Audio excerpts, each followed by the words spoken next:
derde Sondag van die opstanding en dit herinner ons aan die lig van Christus wat in ons lewe aangebreek het. So, daarom steek ons vanmôre simbolies 3 kersse aan en ons vier die groeiende lig wat na die opstanding in ons lewe bestaan. Laat ons stil word, ons harte oopmaak, ons gedagtes rig en bewus word van God wat hier en nou teenwoordig is.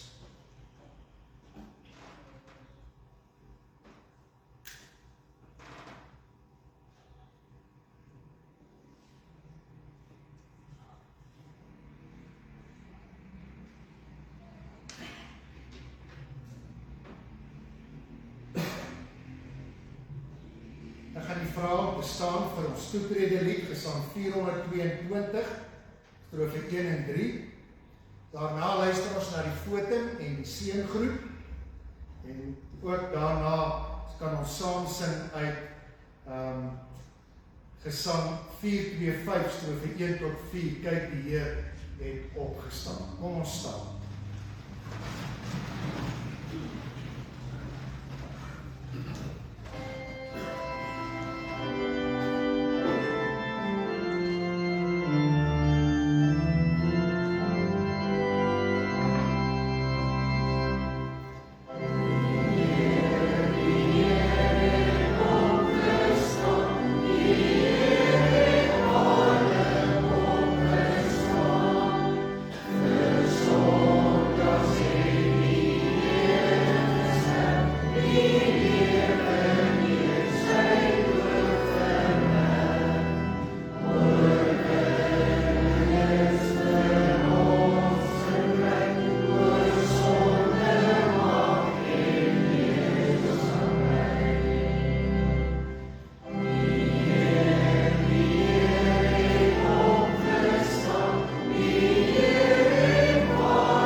Kruisweg moes hy gaan om sondaars te verseker God vergewe.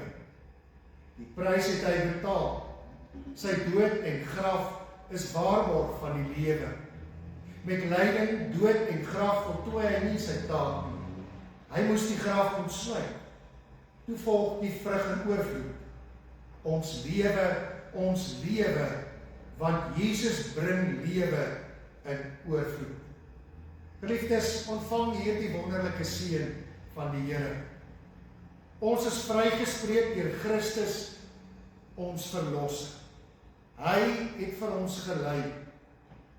Wie kan ons nog teenstaan? Wie kan ons nog veroordeel? God self het ons vrygespreek. En Jesus Christus pleit vir ons. Deur sy liefde maak hy sondaars saam met hom vir altyd oorwinnaars. Amen.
Dankie, jy kan die plekke inneem. Dankie dat julle vasgebyt het en 'n moeilike lied bly saam sing het, saam met mense wat op 'n ander passtap is al sit. En heeltemal lied vir julle. As ek self sing en ek weet ek kan nie mooi sing nie, dan onthou ek daardie gedeelte in die Bybel wat sê dat die engele bring ons liedere daar na die Vader toe soos 'n bak wierook. So wanneer hy ons hoor sing, sing ons pragtig en mooi en al ons gebrokenheid is daarmee heen. Ek het ook al gewonder of ons dink dat as ek net kan mooi sing of dit oor die Here beïndruk. Hy kyk na ons hart. Hy luister na ons hart ook wanneer ons sing. Paulus het op 'n dag gereageer op die selfgesentreerdheid van Christene deur vir hulle op 'n nuutmakende werk van die Heilige Gees te wys. Die Heilige Gees het Paulus gesê, bou die kerk op deur gawes uit te deel.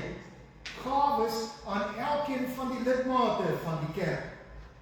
Mense kan gou vergeet dat die Heilige Gees ook aan hulle 'n spesifieke gawe gegee het. Kom ons luister nou na die wil van God, soos dit opgeteken is in 1 Korintiërs 12, vers 12 tot 31. En luister mooi, ons wil hoor, wat is die Here se wil vir hoe ons moet lewe? Net soos die liggaam 'n eenheid is en baie lede het, en soos al die lede saam, al is hulle baie een liggaam vorm, so is dit ook met die liggaam van Christus. Omdat ons almal een liggaam geword het, is ons almal met die een Gees gedoop. Of ons nou Jood of Griek is, slaaf of vry, ons is almal van die een Gees deurdrenk. Die liggaam bestaan ook nie net uit een lid nie, maar uit baie. As die voet sou sê, omdat ek nie 'n hand is nie, is ek nie deel van die liggaam nie, hou hy om die rede tog nie op om deel van die liggaam te wees nie. En as die oor sou sê, omdat ek nie 'n oog is nie, is ek nie deel van die liggaam nie, hou hy om die rede eweneens nie op om deel van die liggaam te wees. As die hele liggaam oog was, hoe sou hy kon hoor? En as die hele liggaam oor was, hoe sou hy kon ruik? Maar nou het God die lede, elkeen van hulle afsonderlik, in die liggaam gevoeg soos hy dit wou hê. As almal saam net een lid was, hoe sou daar 'n liggaam kon wees? Nou is daar wel baie lede, maar net een liggaam. Die oog kan nie vir die hand sê, ek het jou nie nodig nie. Die kop kan weer nie vir die voete sê, ek het julle nie nodig nie. Inteendeel, die lede van die liggaam wat as die swakste voorkom, is juis noodsaaklik. En die wat vir ons minder mooi lyk, beklee ons met groter sorg. So word ons minder aansienlike dele besonder mooi gemaak, terwyl die aantreklike dele dit nie nodig het. God het die liggaam so saamgestel, dat hy groter eer gegee het aan die lid wat eer kort kom, sodat daar nie verdeeldheid in die liggaam sou wees nie, maar dat die lede gelyke sorg vir mekaar dra. As een lid ly al die lede saam. En as een lid geëer word, is al die lede saam bly. Julle is die liggaam van Christus, en afsonderlik is elkeen 'n lid daarvan. En in die kerk is daar mense aan wie God 'n bepaalde taak gegee het. Ten eerste is daar apostels, ten tweede profete, ten derde leraars, en verder is daar die wat die wonderdade kan doen, dan die wat genadegawes ontvang het om mense gesond te maak, om hulp te verleen, om leiding te gee of om ongewone tale of klanke te gebruik. Is almal miskien apostels? Is almal profete? Is almal leraars? Kom almal miskien wonders doen? Het almal die genadegawes om mense gesond te maak? Of gebruik almal miskien ongewone taal of klanke en kan almal dit uitlê? Lê julle toe op die beste genadegawes. Ek het vanmôre gehoor, elke een van ons het 'n gawe ontvang. En onthou ek het jare terug al gesê, daar bestaan nie so 'n gawe soos die gawe om niks te doen. Niemand van ons het daai gawe. Alle gawes is om iets te doen. Ons is almal deel van die liggaam van Christus. En ek moet daardie taak wat ek in die liggaam is vervul, anders is hierdie liggaam, ja, dan kan hy nie ten volle werk. Ons het nou bewus geword. Daarvan het ons soms wegskraap van die gawes en dit wat ons behoort te doen. Laat ons skuld bely, ons bly net so sit, dan sing ons Psalm 247, ons sing hom 2 keer deur, soos wat hy op die skerm is.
Verseker ons altyd van sy genade.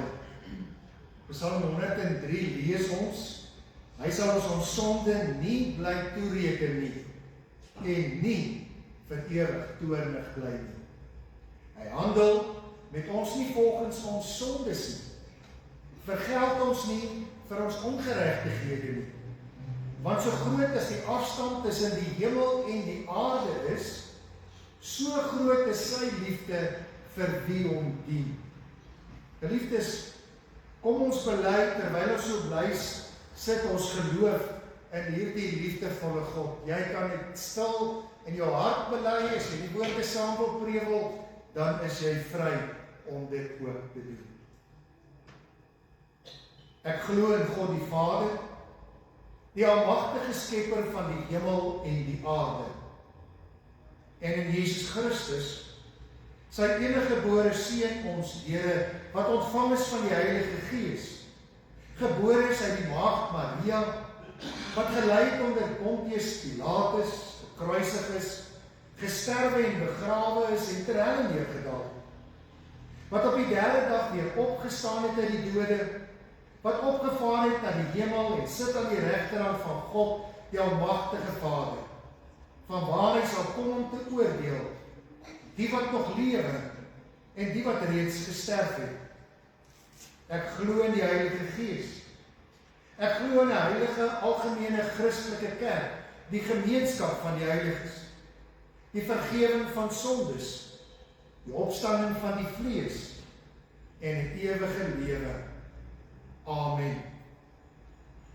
Geliefdes, ons het bely dat Jesus deur sy lyding, sy sterwe en sy opstanding vir ons reeds die ewige lewe verwerf het. Laat ons nou saam bid. Here God, groot en almagtig, U liefde verstom ons as mens. U liefde wat lig is in ons donker wêreld. U liefde wat ook vergifnis van ons skuld en ons sonde is. Vanmôre het ons weer gehoor, Here, so baie ander kere, maar dit gryp ons, dat U liefde so groot is, dat U ons nie straf van ons ongeregtighede nie. Dat U liefde groter is as enige afstand wat ons kan bepaal of kan bereken. Here, dankie. Dankie dat U my sondaar mens altyd skoon was. Nuut maak. Nog 'n kans. Dankie Here, dat al het ek die afdwaalpaadjie die hoeveelste keer gevat, is daar vir my geleentheid om terug te keer. En U sal my met oop arms ontvang. Dankie, Here. Here, ons is 'n liggaam. 'n liggaam van Christus. En elkeen van ons is 'n lid van daardie liggaam en help ons om te verstaan watter lid ons is. Watter gawes hy vir ons gegee het, sodat ons bruikbaar en diensbaar kan wees in die liggaam van Christus. Here, U weet wat vanmôre in ons harte aangaan. U weet dat daar vanmôre hier by ons mense is in ons midde wat baie benoud is oor die dag van môre en oormôre en 'n ander dag. Wat werklik se gedagtes vasdraai omdat hulle nie kan 'n prentjie vorentoe sien. Wees vir hulle lig, Here. Gebruik ons om vir hulle U lig te wees. Want ons weet, Here, U werk met mense deur mense. Hier is vanmôre van ons broers en susters, Here, wat stoei en worstel met verlies. Al is dit verlies van baie lank terug. Dit brand nog, dit maak nog seer. Maak verlies aan ander dinge wat vir ons kosbaar is. Want soos ons ouer word, het ons kragte minder geword. Ons vermoëns, ons geleenthede. Here, ons worstel met baie dinge. Laat U lig helder skyn, sodat die donker van ons lewe en ons oomblik ons nie oorweldig. Sodat ons weet in U is daar altyd weer lig. Want U maak alles nuut. Ons woorde om dankie te sê gaan altyd tekort sien. Uit ons hart, Here, hoor ons dankbaarheid dat U ons liefhet en ons mekaar kan liefhet. Amen. Skriflesing vanmôre kom uit Paulus se brief aan die Efesiërs. Nou toe hy die brief geskryf het, was daar nie hoofstukke en verse nie, maar later eers 'n byvoeging tot die Bybel gekom. Ons het die 1983 vertaling van die Bybel lees, Efesiërs 5 vers 6 tot 20. So haal hierdie stuk uit Paulus se brief uit en ons vergeet nie dat dit 'n deel is van die hele brief van 6 hoofstukke wat hy geskryf het nie. Hoor wat skryf Paulus vir daardie gelowiges, en dit was ook bedoel as 'n omsendbrief, so dit moes gestuur word na ander gemeentes toe. En 2000 jaar later lees ons oor Paulus se brief hier vanmôre en ons hoor sy woord. Moenie dat iemand julle met allerlei onwaarhede mislei nie.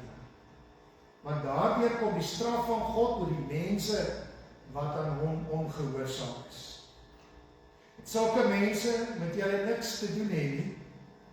Vroeger was julle die ene duisternis, maar nou in die Here is julle lig. Leef dan as mense van die lig. Uit die lig kom alles voort wat goed en reg en waar is. Vra julle voortdurend af of iets vir die Here aanneemlik is. En moenie meedoen aan die vrugtelose praktyke van die duisternis nie, maar stel dit eerder aan die kaak. Dis 'n skande om selfs te praat oor die dinge wat die ongehoorsame mense in die geheim doen. Maar alles word aan die kaak gestel wanneer die lig daarop val. En as iets bekend geword het, is dit in die lig. En daarom sê die lied, word wakker jy wat slaap, en staan op uit die dood, en Christus sal jou lewe verlig. Wees baie versigtig hoe jy lewe. Nie soos onverstandige mense nie, maar soos verstandiges. Maak die beste gebruik van elke geleentheid, want ons lewe in 'n goddelose tyd. Moet daarom nie onverstandig optree nie, maar probeer te weet te kom wat die Here wil wat julle moet doen. Moet julle nie aan drank te buite gaan nie, en daarby gaan losbandigheid gepaard. Nee, laat die Gees julle vervul en sing onder mekaar psalms, lofgesange en ander geestelike liedere. Sing met julle hele hart tot eer van die Here. Dank God die Vader altyd oor alles in die naam van ons Here Jesus Christus. Ek lees tot sover uit Paulus se brief.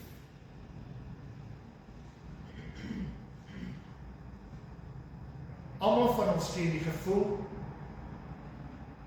Party van ons ervaar daardie gevoel vanmôre.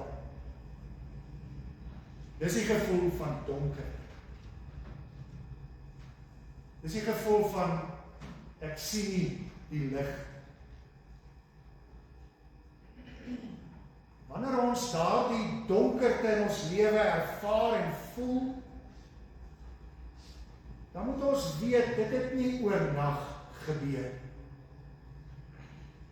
Ek het nie vanmôre opgestaan en toe was dit skielik donker in my lewe.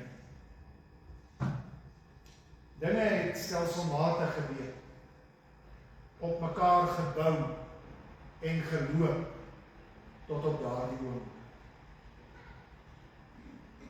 Julle kan ook daaroor meer lees in die artikel wat ek in die Hervormer geskryf het, waarvan daar nog afskrifte in die ingangsportaal is.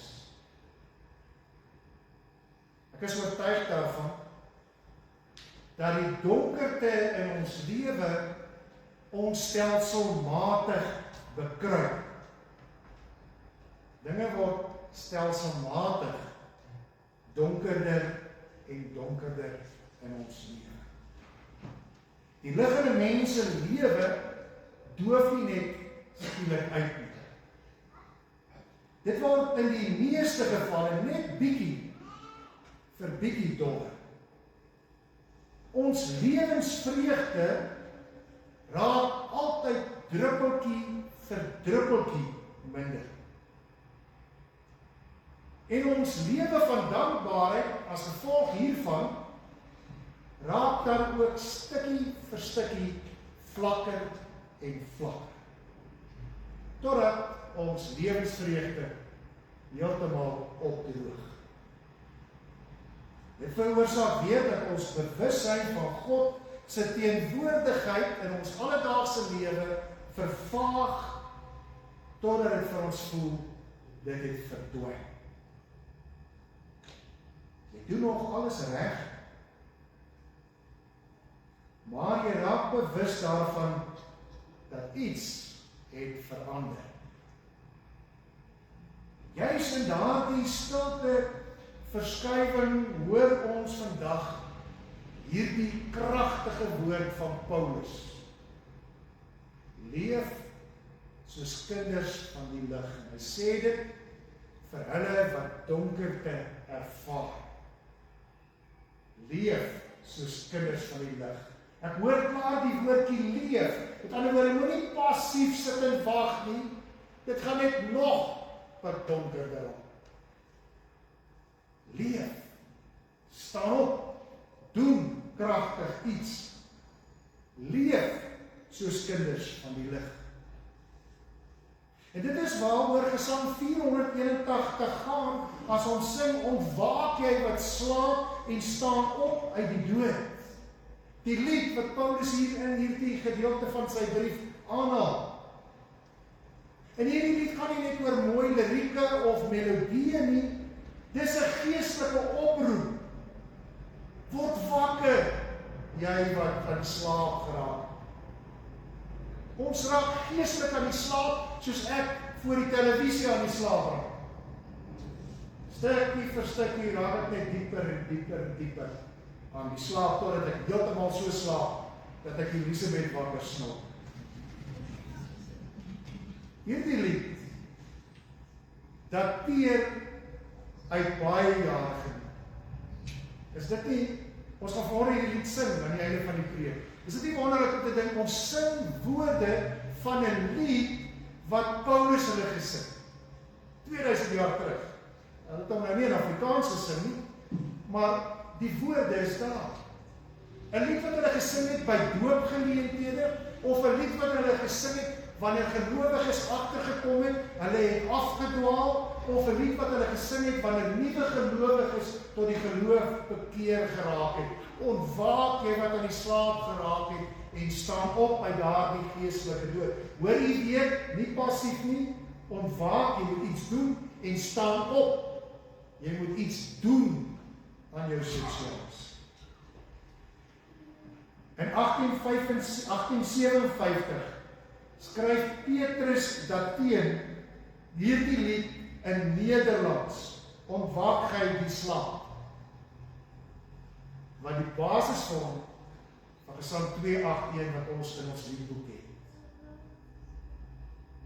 Mense wie se lig uitgedroof geraak, mense wat ervaar die lig skyn nie meer helder nie, kry hierdie woord: ontwaak jy wat slaap en staan op uit die dood. Efese was 'n stad vol invloed. Daar was mag, daar was status, daar was losbandigheid, daar was skewe verhoudings, daar was baie geld. En tog kom Paulus en sê vir die gelowiges in daai omstandighede, julle moet hieruit opstaan. Julle is die lig van die Here. Daarom moet julle leef soos mense van die lig. Hierdie oproep gaan baie dieper as bloot moraliteit. Met ander woorde baie groot. Dit gaan baie dieper as net moeds en moedies oor reg en verkeerde dinge doen. Dit gaan hier oor roeping. God roep ons om op te staan en terug te keer na hom toe, na sy lig toe, na sy wil. Ons identiteit, wie ons is, lê nie in die mag wat ons op aarde besit, oor die invloed wat ons het, oor die erfporsie wat ons eendag kan nalaat, oor die huis waarin ons bly, oor die leierskapsposisie wat ons het nie. Ons identiteit as mens lê daarin dat Christus vir ons sy lig gegee en dat ons Christus se lig moet wees. Daarom die vraag: wie is Christus in my woorde? Wie is Christus in my dade? Paulus wil ook hê dat ons die gevaar in hierdie proses moet raak sien. En wat ons ook ken, daardie lig wat stilletjies donker word. Een van die tekens, eerste tekens, dat die lig in ons besig is om donkerder te word, is dat ons al hoe meer ondankbaar raak in die lewe. Ons is onver genoeg. Ons is oor niks meer bly en opgewonde nie. Alles is my reg en kom my toe. Die waarheid is, as dankbaar by my begin verdoof God se lig in my. Want God se lig skyn op die helderste wanneer ek as 'n dankbare mens leef. Paulus sê 'n lewe in die Gees, 'n lewe in die lig is 'n lewe van dankbaarheid. As dankbaarheid oorslaan na ondankbaarheid, dan word 'n mens se hart hard.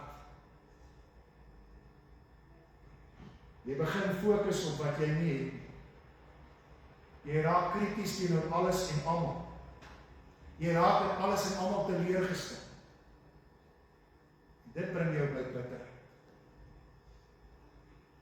Wanneer jy bitter geraak, raak die lig van Christus dowwer. Bitterheid gaan oor in verbitterdheid. Wanneer 'n mens verbitterd vasgevang raak, is dit pikdonker om jou. Bitterheid is gevaarlik, want dit hou jou in die donker. Dit steel die lig in jou. Mense sien dit in verhoudings. Wanneer mense teenoor mekaar al minder sag optree, kom daar afstand. Waar daar eers vreugde in die verhouding was, is daar skielik spanning en 'n gestryery oor alles. Weer eens gebeur dit nie skielik nie. Kom stadig in ons lewe ingeslip. Daarom die oproep vanmôre, ontwaak, word wakker, sien dit raak, besef dit. En gaan leef weer in die lig van Christus. Paulus gebruik hier ook in Grieks die woord kairos, die regte oomblik, die God gegewe oomblik. Dit beteken God gee elke dag, selfs in ons donker geleenthede, vir ons geleenthede om die lig te sien, te vat, te omarm en te leef. Maar hoekom sien ons dit dan nie raak nie? Want ons kyk vas in ons eie probleme. Ons leef ons so gejaag. Ons leef onsself so gewoond aan alles, dat niks meer spesiaal is. Ons as mense van die lig behoort wakker te wees hiervoor. Is mense van die lig perfek? Nee, daar is nie so iets soos 'n perfekte mens. Maar ons is wakker. En as ons 'n fout gemaak het, bring ons dit na die Here en hy vat dit in sy lig. Hierdie lewe is egter nie iets wat ons self kan kry nie. Daarom sê Paulus, word vervul met die Gees. Sonder die Gees word geloof maklik net godsdienst, rituele, gebruike, gewoontes. Dan word dankbaarheid sommer net gewoonte. Dan word aanbidding sommer maar net gewoonte. Dan word die lig sommer maar net dowwer. Dan bring Paulus hierdie groot waarheid baie naby aan ons. Hy wys dat die lig met 'n hoofletter sigbaar word in ons verhoudings. Met ander woorde, ons kan sien of die lig in iemand skyn deur om te sien hoe hulle optree in hulle verhoudings, hoe hulle optree teenoor ander mense. Kom ons begin sommer by jou huweliksmaat, teenoor jou kinders. Hoe kinders optree teenoor hulle ouers, kan ons sien of die lig werklik in hulle skyn of nie. Hoe ons in die kerk teenoor mekaar optree, hoe ons in die wêreld teenoor mekaar optree, hoe ons by die werk teenoor mekaar optree. Julle kan verder gaan lees in hierdie brief. Paulus verwys daar spesifiek na die verhouding tussen 'n man en 'n vrou. Hy verwys na die verhouding tussen ouers en kinders. En hy verwys spesifiek na die verhouding tussen slawe en hulle eienaars. In die huwelik, in 'n wêreld waar van daardie tyd waar mans oorheers het, roep Paulus hulle tot 'n ander werklikheid. In daardie tyd was die huwelik 'n soort van 'n saketransaksie tussen families, waarin twee lede van die families gegee is om met mekaar te trou as ooreenkoms van hierdie sakebelange tussen die twee families. Paulus kom en hy bring iets heel anders. Paulus kom en hy sê, in hierdie verhouding moet die liefde van God, die lig in Christus ingedra word. Hy sê dat die lig van Christus in 'n huwelik sigbaar is in die vermoë van die man en die vrou om selfopoffering te wees, om dienend teenoor mekaar te wees. Paulus sê, dis duidelik dat die lig dowwer raak in 'n huweliksverhouding wanneer daar onvergewensgesindheid is, wanneer huweliksmaats mekaar nie meer kan vergewe nie, wanneer daar verlies aan respek is, wanneer daar emosionele afstand gebeur. Dink net ook aan die verhouding tussen ouers en kinders. Dat die lig van Christus skyn nie meer in daardie verhouding as daar nie meer respek is vir ouers teenoor hulle kinders en vir kinders teenoor hulle ouers. Ja, sê Paulus, ons moet ook nou maar versigtig wees dat ons in die grootmaak van ons kinders nie verbitterd maak nie, maar eerder dat die lig in hulle aangesteek word. Selfs by die werkplek, in 'n moeilike konteks, En hy verwys na die konteks van slawerny wat ons nie vandag meer het nie. Sê hy dat die lig van Christus het te doen met respek. Respek teenoor mekaar. So kom die vraag vandag na ons toe. Skyn die lig van Christus nog in my huwelik? Skyn die lig van Christus nog in my verhouding met my kinders? Skyn die lig van Christus nog in my verhouding met my ma en pa? Ek wil sommer insluit my ouma en oupa. Skyn die lig van Christus in die verhouding wat ek met my kollegas by die werk het. Heer, hoor ons die woorde van Gesang 4:8:1. Ontwaak jy wat slaap en staan op uit die dood. Hoor ons die oproep. Die oproep om wakker te word en op te staan en die lig van Christus te wees. Gemeente, hierdie wêreld waarin ons leef, het nie in die eerste plek meer kennis nodig. Hierdie wêreld het die lig van Christus nodig. Lig wat sigbaar word en ons wat dankbaar leef. Lig wat deurdreek in ons as gebroke mense se verhoudings. Lig wat skyn wanneer ons met mekaar saam kerk van die Here is. Mag ons daarom opnuut weer kies om wakker te word, om die bitterheid te laat gaan, om dankbaarheid te omhels, om te leef as mense van die lig. Nou die ons het gehoor, Christus het opgestaan. Sy lig skyn. Laat ons sy lig in hierdie wêreld skyn. Amen.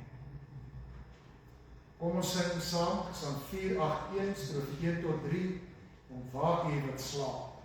Kom ons staan. Nee, kom ons bly sit as ons dit sing.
Seëngroet sing ons Gesang 309 strofe 1 tot 3, bly by my, my lewe bly aan U gewy, heeltemal ander lied. My lewe bly aan U gewy. Geliefdes, ons vra van God ons Here Jesus Christus, en die Vader aan wie al die heerlikheid behoort, om ons te laat mag deel hê aan sy Gees se wysheid. Om ons te laat mag deel hê aan sy lig. Dat hy die regte kennis oor God aan ons sal bly bekend maak.